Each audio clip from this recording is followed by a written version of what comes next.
أعوذ بالله من الشيطان الرجيم. بسم الله الرحمن الرحيم. ألم تر إلى الذين يزعمون أنهم آمنوا بما أنزل إليك وما أنزل من قبلك يريدون أن يتحاكموا إلى الطاغوت وقد أمروا أن يكفروا به ويريد الشيطان أن يضلهم ضلالا بعيدا. وإذا قيل لهم تعالوا إلى ما أنزل الله وإلى الرسول رأيت المنافقين يصدون عنك صدودا. فكيف إذا أصابتهم مصيبة بما قدمت أيديهم ثم جاءوك يحلفون بالله إن أردنا إلا إحسانا وتوفيقا. أولئك الذين يعلم الله ما في قلوبهم فأعرض عنهم وعظهم وقل لهم في أنفسهم قولا بليغا. وما أرسلنا من رسول إلا ليطاع بإذن الله ولو أنهم إذ ظلموا أنفسهم جاءوك فاستغفروا الله واستغفر لهم الرسول لوجدوا الله توابا رحيما. فلا وربك لا يؤمنون حتى يحكموك فيما شجر بينهم ثم لا يجدوا في أنفسهم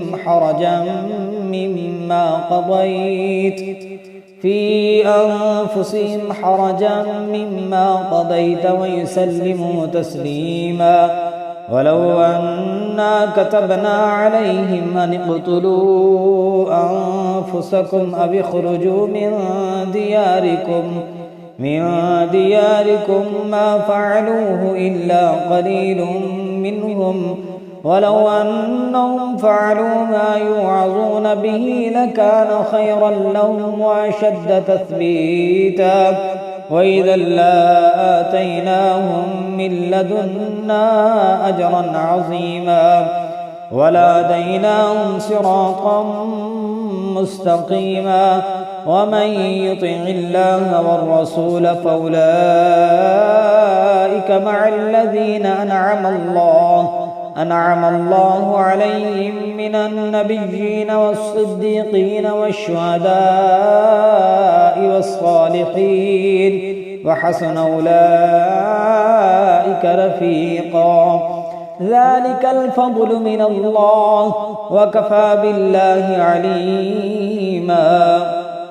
يا أيها الذين آمنوا خذوا حذركم فانفروا ثبات أو انفروا جميعا. وإن منكم لمن ليبطئن فإن أصابتكم مصيبة قال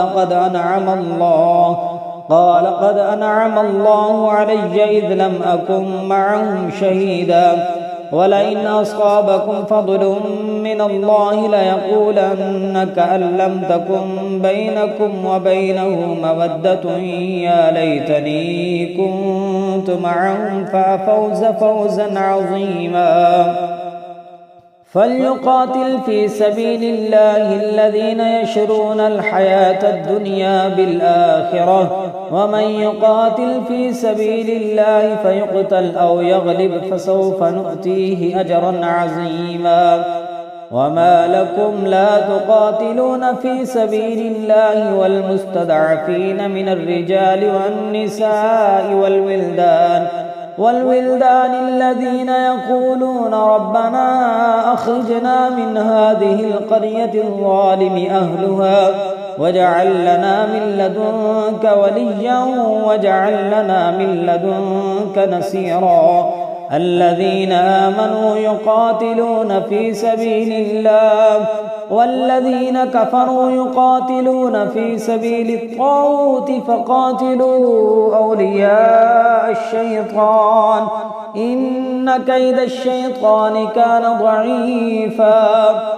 ألم تر إلى الذين قيل لهم كفوا أيديكم وأقيموا الصلاة وآتوا الزكاة فلما كتب عليهم القتال إذا فريق منهم يخشون الناس كخشية الله أو أشد خشية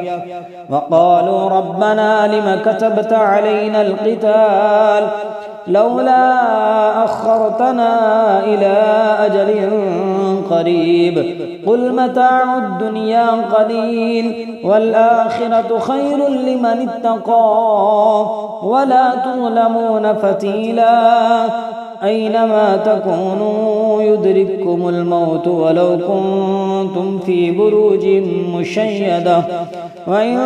تصبهم حسنة يقولوا هذه من عند الله وإن تصبهم سيئة يقولوا هذه من عندك قل كل من عند الله فما لهؤلاء القوم لا يكادون يفقهون حديثا ما أصابك من حسنة فمن الله وما أصابك من سيئة فمن نفسك وأرسلناك للناس رسولا وكفى بالله شهيدا من يطع الرسول فقد أطاع الله ومن تولى فما أرسلناك عليهم حفيظا ويقولون طاعة فإذا برزوا من عندك بيت طائفة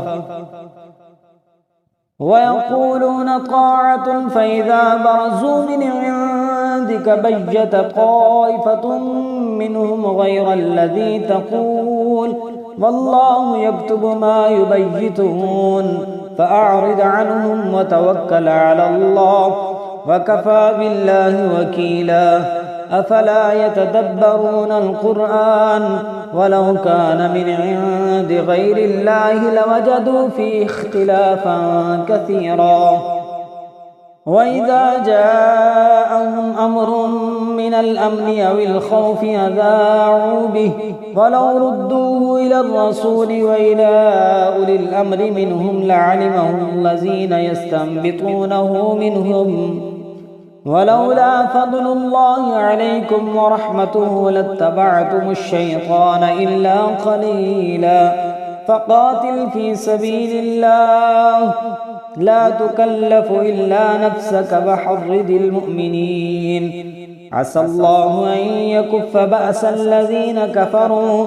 والله أشد بأسا وأشد تنكيلا من يشفع شفاعة حسنة يقل له نصيب منها ومن يشفع شفاعة سيئة يكن له كفل منها وكان الله على كل شيء مقيتا